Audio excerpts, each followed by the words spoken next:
Lin quickly uses his spiritual shield technique to block the attack. The soldiers, amazed by Lin's skill, grow increasingly convinced that he is a genius and an unparalleled leader. Realizing that the current location is unsuitable for continuing the battle against Jin Shin, he decides to lure him to a more advantageous spot. Using his ability to leap great distances, Lin jumps away, successfully drawing Jin Shin to follow him. The scene shifts to Jin and Hong, where Jin is reviewing a report on the progress of the iron wall construction. He comments on the remarkable speed of the work, and Hong responds that the defeat inflicted on the Turtle Nation has accelerated progress, with everything under Lin's control. Suddenly, a soldier rushes in with a worried expression, delivering bad news. Jin demands details, and the soldier reports that the Turtle Nation's naval fleet is heading toward them and has already reached the shore, preparing to land on Daxian soil.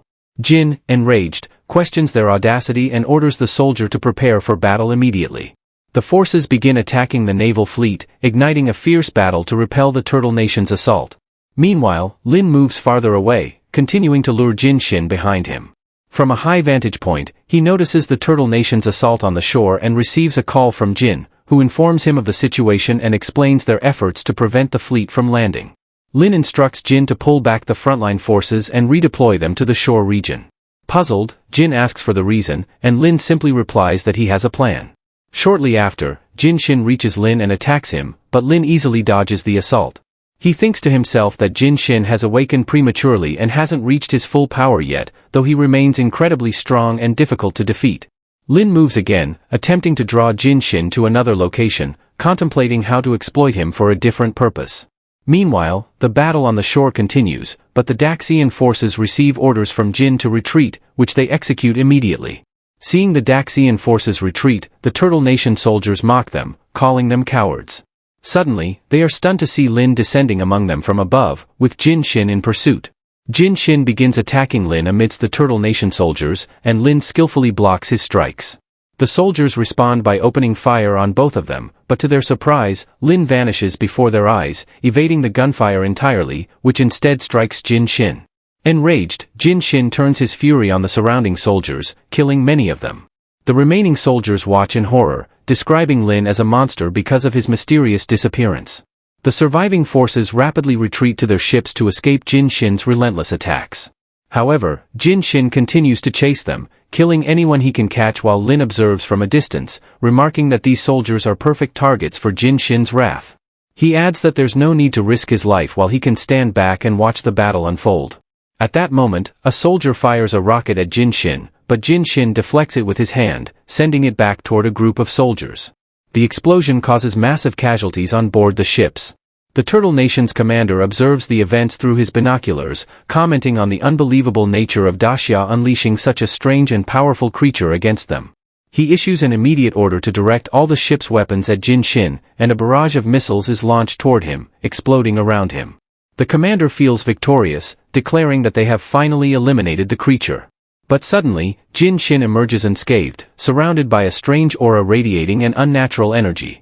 To everyone's shock, the soldiers attacked by Jin Shin begin rising from the ground, their bodies bleeding profusely even from their eyes, yet the blood does not drip to the ground, instead, it ascends toward the sky. When Lin sees the soldiers under Jin Shin's control, he immediately realizes that this means Jin Shin's life force is being drained.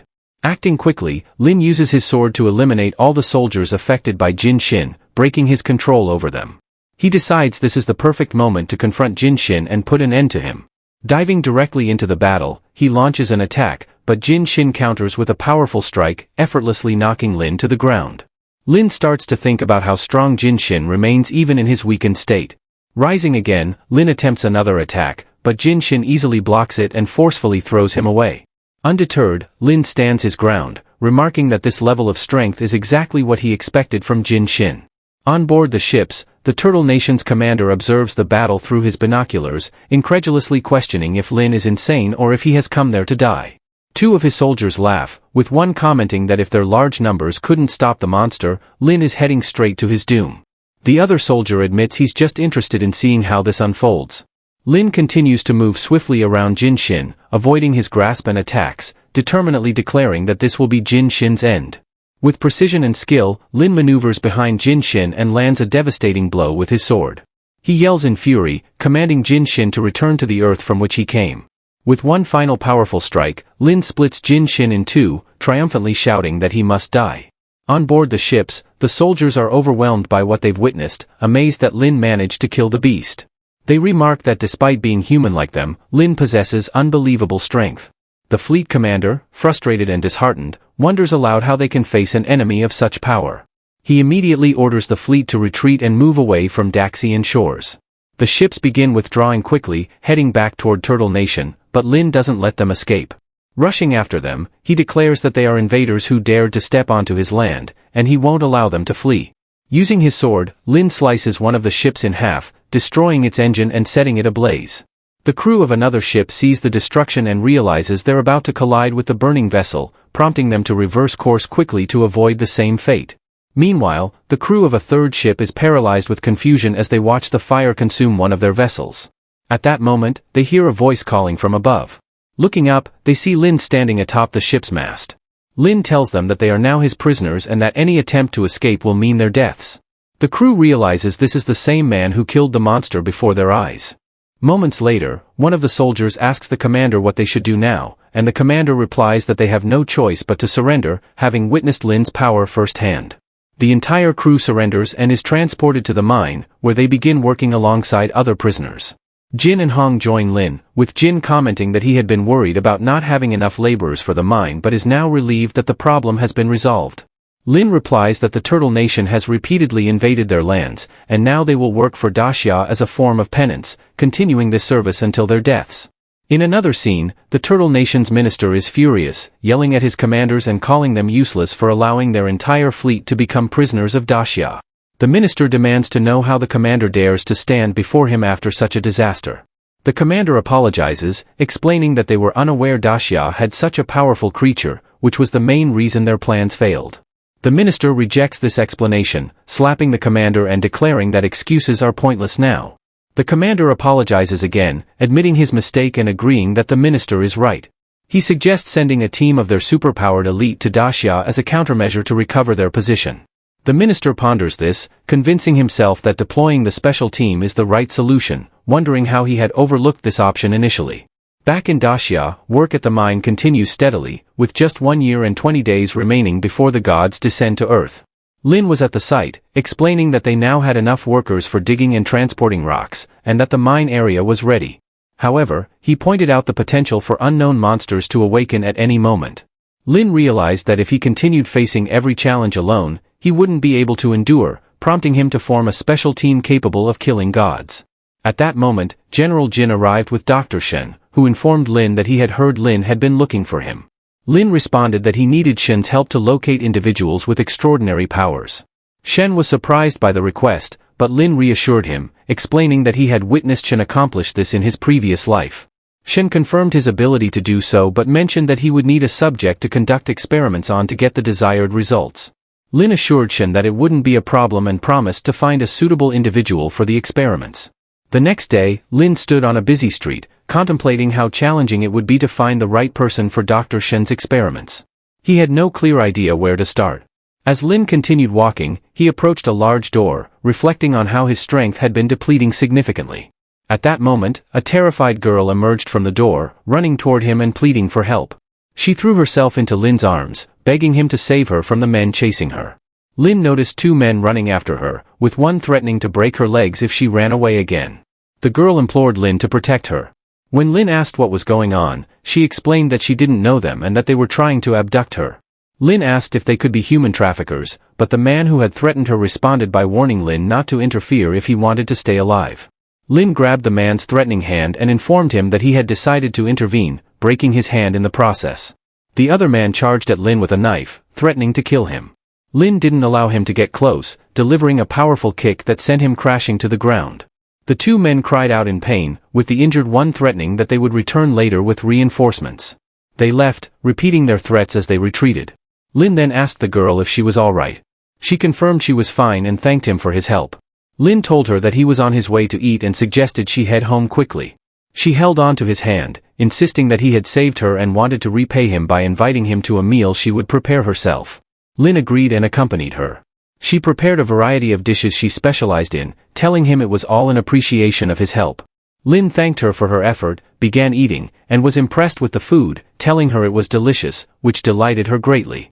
Suddenly, she laughed, revealing that she hadn't expected him to fall into the trap so easily. Lin was shocked by her words and felt intense pain in his stomach as she explained that she had poisoned the food without him noticing. Lin quickly lost consciousness, resting his head on the table. At that moment, the girl's innocent demeanor shifted as she laughed, declaring that Daxians were fools and easy to deceive. She grabbed a knife, twirling it skillfully, and revealed that she had been ordered by the National Council to kill him. She raised the knife, aiming it at his head.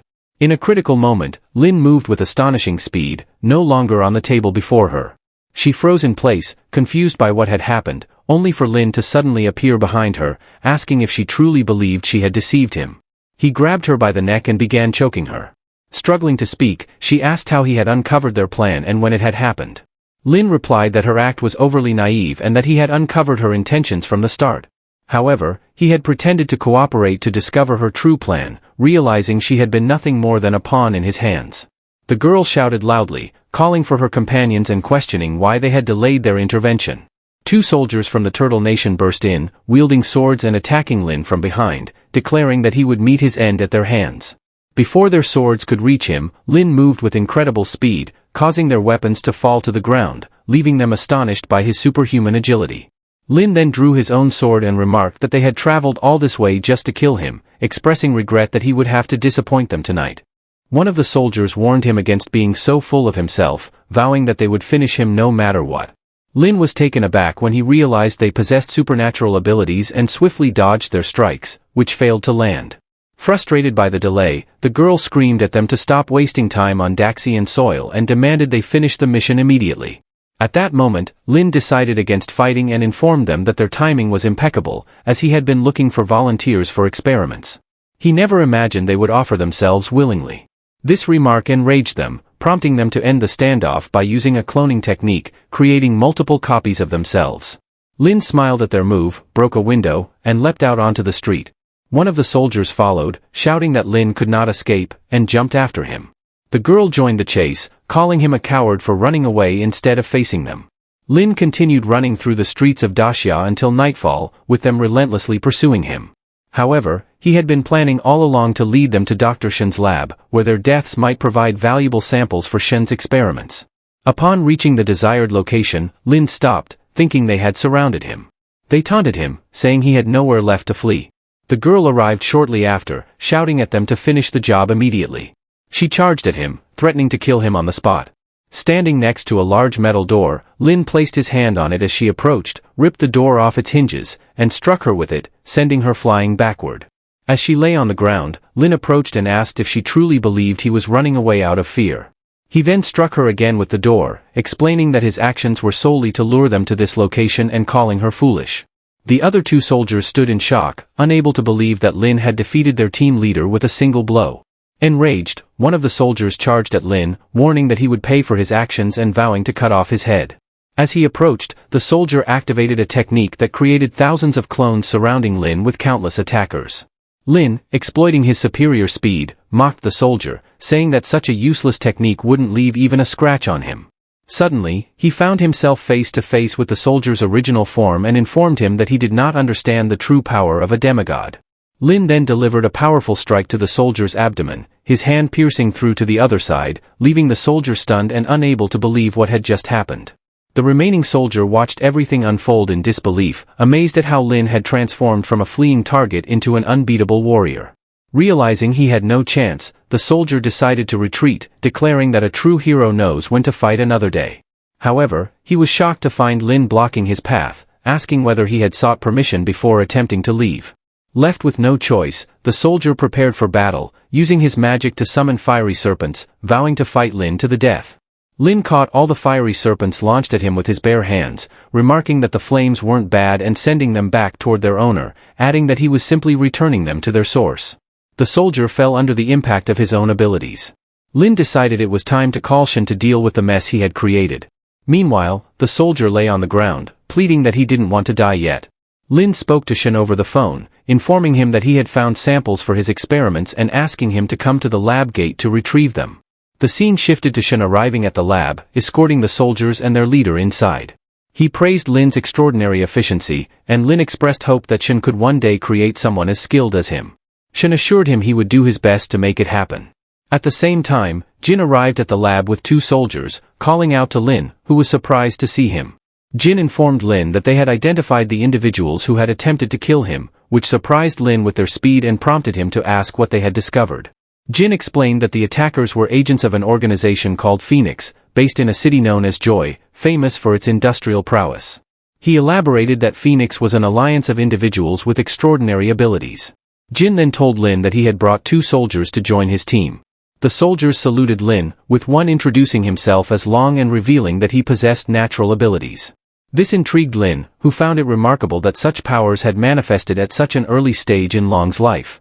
Jin explained that the 2 soldiers had been under his command, but their talents would go to waste there, so he had decided they should join Lin's team.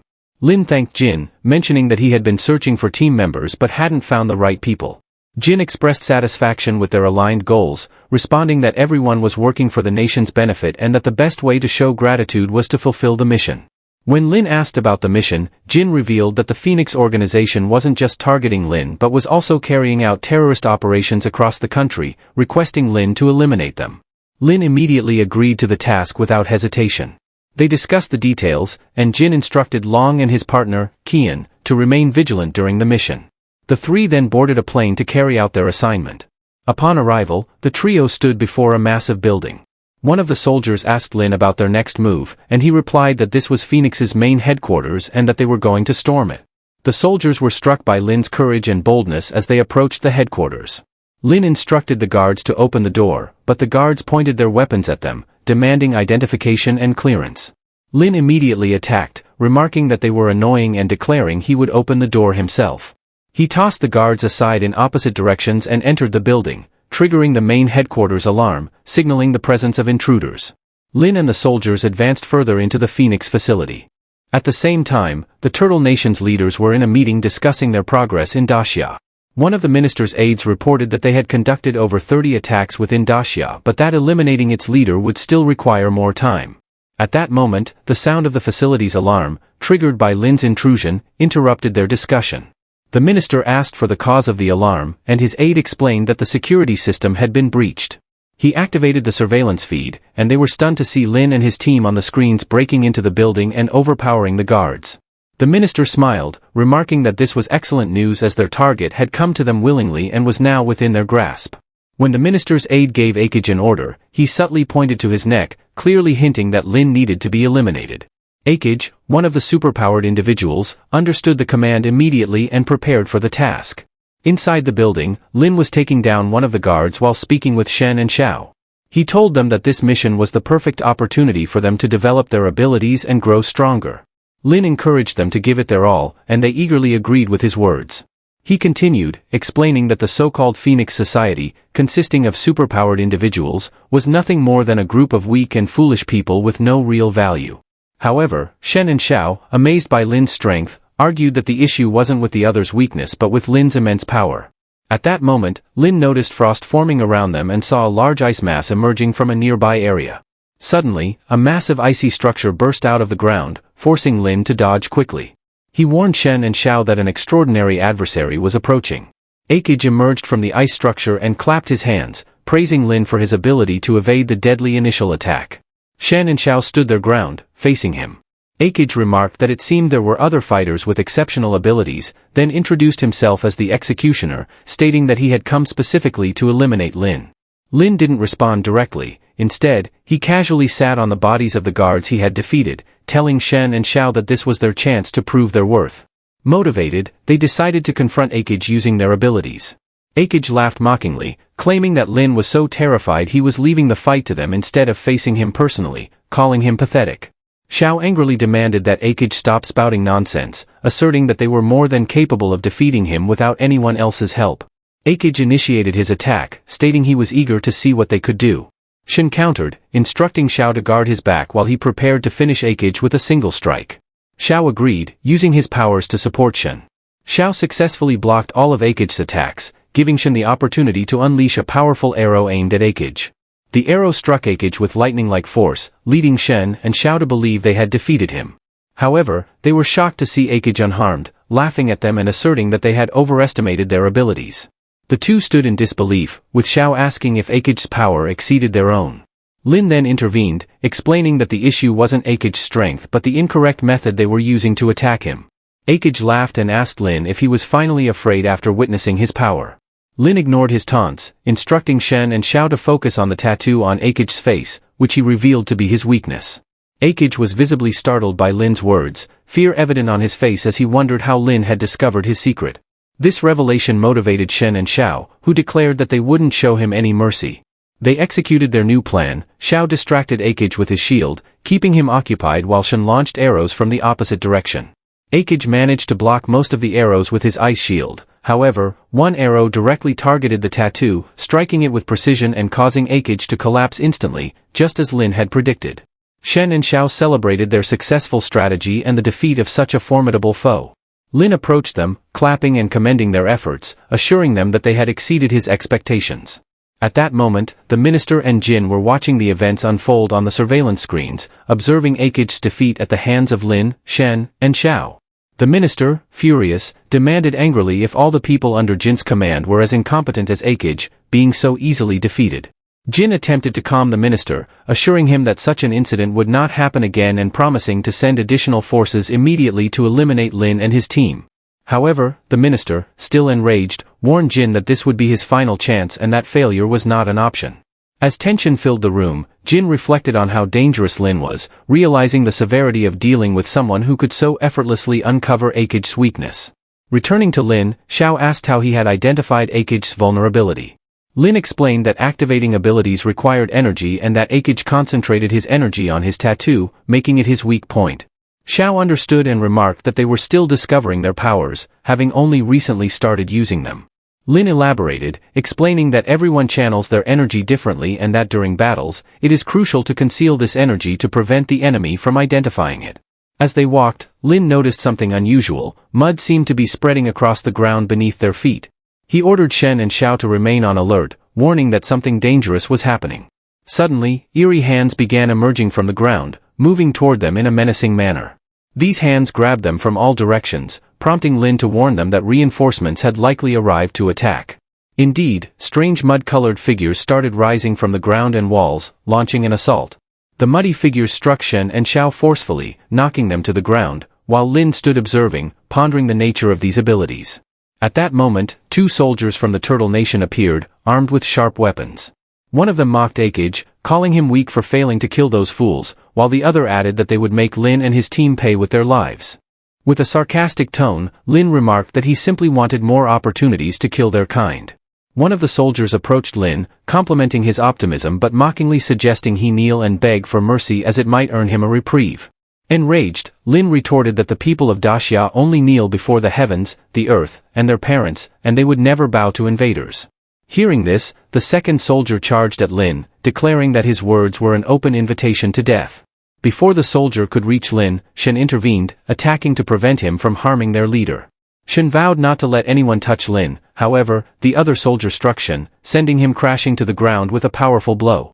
Xiao then stepped in, attacking both soldiers with two axes he had conjured using his abilities, claiming that he would fight them alone. One of the soldiers used his powers to create a wall, blocking Xiao's strikes, while the other soldier attacked Xiao, knocking him down as well. The Turtle Nation soldiers stood arrogantly, mocking the people of Daxia as insignificant insects unworthy of challenging the Phoenix Society. At that moment, the minister, observing the battle through the screens, turned to Jin, who assured him they could now relax, smiling confidently. The minister affirmed that the people of Daxia were nothing more than insects, unworthy of attention or fear. Jin informed the minister that the twins he had sent were ranked third in combat strength within the Phoenix Society, and that handling a small number of Daxian fighters should have been an easy task for them. However, the reality on the battlefield was completely different. Facing the twins, one of them told Lin that his team had fallen and that his best option now was to surrender. Enraged by what had happened to Shen and Xiao, Lin grabbed the twins' face with his hand, mocking him. Lin sarcastically apologized, stating that the word surrender wasn't in his vocabulary. He then delivered a powerful punch that pierced through the twins' chest, his hand emerging from the soldier's back. The other twin, horrified and screaming in disbelief at what had happened to his brother, froze in terror. The second twin asked Lin how he had managed to free himself from the restraints that had held him. Lin gave him no time to react, attacking immediately and forcing the twin to use his abilities to create a mud wall for protection. However, the wall couldn't withstand Lin's iron fist, which shattered it and knocked the twin to the ground. The soldier fell, bleeding profusely, expressing his disbelief at what had just happened. In the command room, the minister and Jin were watching the events unfold on the surveillance screens.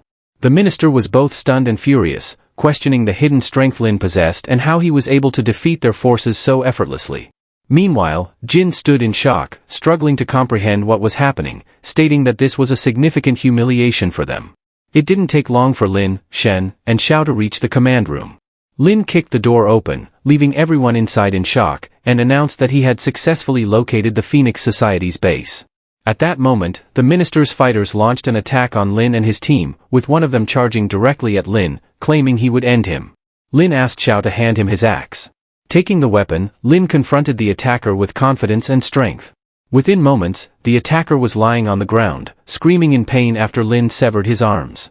The minister and Jin watched in disbelief, unable to comprehend Lin's incredible power. After securing the situation, Lin instructed Shen and Xiao to lock down all exits and ensure no one escaped. However, Jin discreetly pressed a hidden button on the desk. Suddenly, a massive metal cage descended from the ceiling, trapping Lin, Shen, and Xiao inside. Jin declared his victory and informed Lin that the cage was made of Sha-Hai stone, an unbreakable material, meaning there was no chance of escape. He then summoned a group of superpowered individuals, instructing them to incinerate Lin and his team until they were reduced to ashes. The young fighters surrounded the cage, and one of them unleashed intense flames resembling dragon fire. The fire engulfed the cage, and its overwhelming heat began melting the supposedly indestructible material, trapping Lin, Shen, and Xiao within the inferno. The minister, now reassured, praised Jin for his excellent performance and promised him a significant reward. Grateful for the minister's words, Jin expressed his thanks and confidently stated that no one could survive their power, believing Lin and his team must now have been reduced to ashes. Indeed, the flames were immensely powerful, causing even the supposedly unbreakable cage to begin melting. But suddenly, the minister's expression changed, displaying a mixture of fear and shock, as if he were seeing ghosts. Jin mirrored the minister's horrified expression as they both looked in the direction that had captured their attention. When the scene became clear, it was revealed that Lin, Shen, and Xiao were still alive, completely unharmed by the flames. They had used shields created by Zhao's abilities to protect themselves. Lin addressed Jin and the minister mockingly, stating that they had started their celebration too early since he was still alive. Jin, still in disbelief, responded that it was impossible. The minister, growing more irate, shouted at Jin, demanding to know what he was waiting for. He shoved Jin toward Lin, ordering him to handle the matter personally. Lin unsheathed his sword, declaring that he wanted to face all of them at once. Jin stood his ground, revealing his superhuman abilities as his hand transformed into a gleaming golden weapon radiating immense power. He mocked Lin, questioning how he dared to underestimate them. Jin then launched an attack, but Lin swiftly dodged. Jin followed up by transforming his hand into an extremely sharp weapon, attempting to strike Lin. However, Lin continued to evade his attacks with precision. At that moment, the minister intervened, grabbing Lin's shoulder firmly and chiding him for underestimating his power. Using his extraordinary strength, the minister hurled Lin with great force. Lin fell, but Shen and Xiao quickly rushed to catch him before he hit the ground. The minister and Jin expressed their temporary satisfaction, with the minister commenting that while Lin initially seemed strong, he wasn't as powerful as he appeared. Jin agreed, adding that Lin had been given far too much credit. Xiao asked Lin if he was alright. Lin reassured him, claiming he was still in good shape, and taunted the minister sarcastically, calling the attack a cowardly surprise. The minister was enraged by the comment, hurling insults and threats at Lin, declaring that he had brought death upon himself. The minister unleashed his ability, generating powerful cyclones. Lin stood firm before the cyclone, remarking that even the minister was merely an experimental prototype of supernatural abilities. Lin then used his skill to redirect the cyclone toward the minister. The powerful winds engulfed the minister, ultimately leading to his demise. Jin, witnessing the scene, screamed in shock and disbelief, calling out for the minister. Seizing the moment, Lin charged at Jin, declaring that it was now his turn. Terrified, Jin fled, shouting that he didn't want to die here or now. He ran until he reached a massive hall housing a grand mythical statue. Falling to his knees before the statue, he begged for protection and salvation, addressing it as the fire god. At that moment, Lin entered the hall, sword raised and ready to strike, asking Jin where he thought he could run. Suddenly, flames erupted from the statue, and a booming voice questioned who had dared to summon the fire god. The statue transformed into a giant phoenix, its wings and body composed entirely of fire. The phoenix's powerful wing beats created gusts strong enough to throw Lin backward, slamming him to the ground. Lin looked at the phoenix in astonishment, wondering how the Japanese had managed to possess such a divine creature within Daxia. Meanwhile, Jin danced with joy at the success of summoning the phoenix, considering it their final hope to eliminate Lin. The phoenix suddenly morphed into a humanoid form, appearing as a radiant woman with glowing features. She approached Lin, her expression one of curiosity, and asked why she felt a strange familiarity with the situation, as though it had happened before. Thanks a ton for watching. If you've made it this far, drop a dope in the comments. And hey, why not check out some of the other videos popping up on the screen while we wait for the next chapters? If you'd like to support the channel, don't forget to like and subscribe. Peace.